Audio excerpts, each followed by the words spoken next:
And the extreme winter blast has left millions of people without power. This is a look at power outages from across the country. In Texas, more than 4 million customers lost electricity. Other states severely impacted include Louisiana, Arkansas, and Mississippi.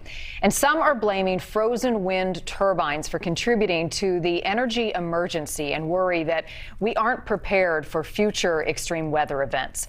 According to the U.S. Energy Information Administration, in 2019, Texas had more wind capacity than any other state, and wind power accounts for about 25% of electricity production. But proponents of clean energy argue wind is just one factor in a system that rules multiple sources, including solar gas and natural gas. John Hensley joins us now. He is with American Clean Power. John, appreciate your time. Yeah, thanks for having me on. So, to your knowledge, what was the source of the energy overload that we have seen in Texas this week with all of this extreme weather and the ice? Was it from wind power, as some say?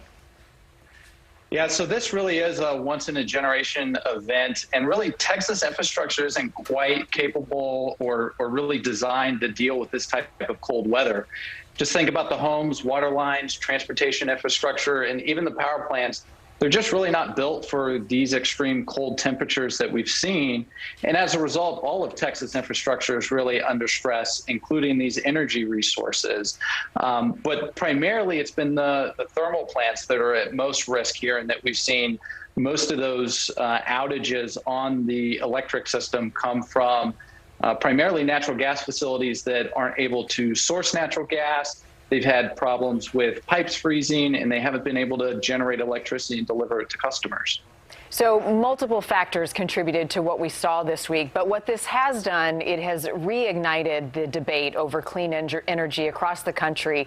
And some are questioning the limitations of our solar energy, wind energy, and whether or not it is a reliable source. What do you say to those critics?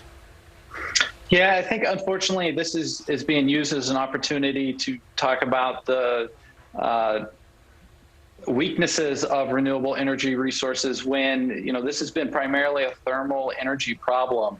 Wind and solar resources have operated at grid operators' expectation throughout this entire crisis.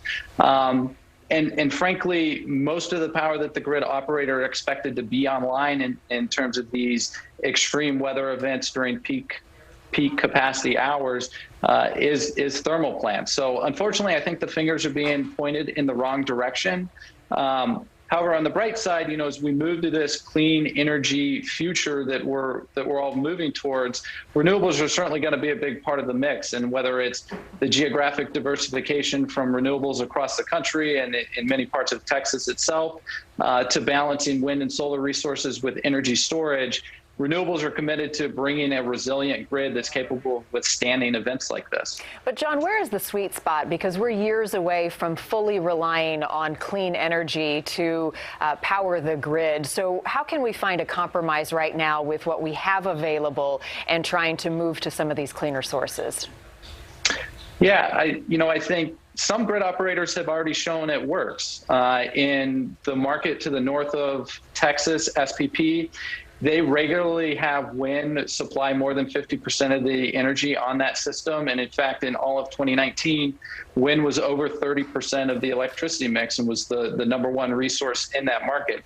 So we've got some empirical evidence to show that wind and renewable energy resources are capable of delivering these high rates of electricity in the markets.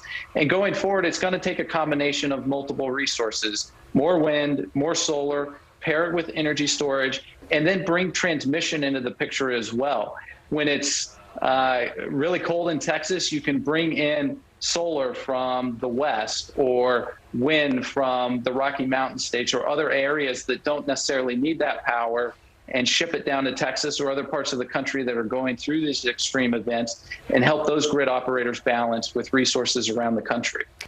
Finally, John, what can you say to people who are uncertain about the future, who lost power in this big storm, when the next major extreme weather event happens, how we as a nation are prepared to handle it so that people aren't left in the dark and the cold? Yeah, I mean, this is obviously something we all want to avoid. We want to ensure that power is continuing to be delivered to customers. Folks, we don't want folks to have to go without power, without the ability to heat their homes during these cold winter nights. And renewables are here to be part of that solution. You know, we want to be a major generation resource on the grid, and pairing a good mix of renewables, wind, solar, plus energy storage. And again, bringing in that transmission piece to ensure that the grid is more resilient and reliable is all part of the solution here. And we're working to make that happen. Well, a lot of facets to this debate. John Hensley, we appreciate your time. An important discussion we will all continue to follow closely. Thanks again. Yeah, thanks for having me. And do want to update you tonight. Texas Governor Greg Abbott is now calling on the state legislature to investigate ERCOT. He is asking the corporation's board members to resign. And here is Governor Abbott in an interview with a local TV station in Houston just earlier tonight. Do you think ERCOT leadership needs to resign? Yes. Why? They just failed? You feel they failed? This was a total failure by ERCOT because it's ERCOT that is responsible for ensuring that. So ERCOT stands for Electric Reliability Council of Texas, and they showed that they were not reliable. These are experts. These are engineers in the power industry. These aren't bureaucrats or whatever the case may be. These are specialists. And government has to rely upon these specialists to be able to deliver in these types of situations. And the situation continues to get worse. Albert just informed us about 60% of Austin's population now without power. That's about 500,000 people.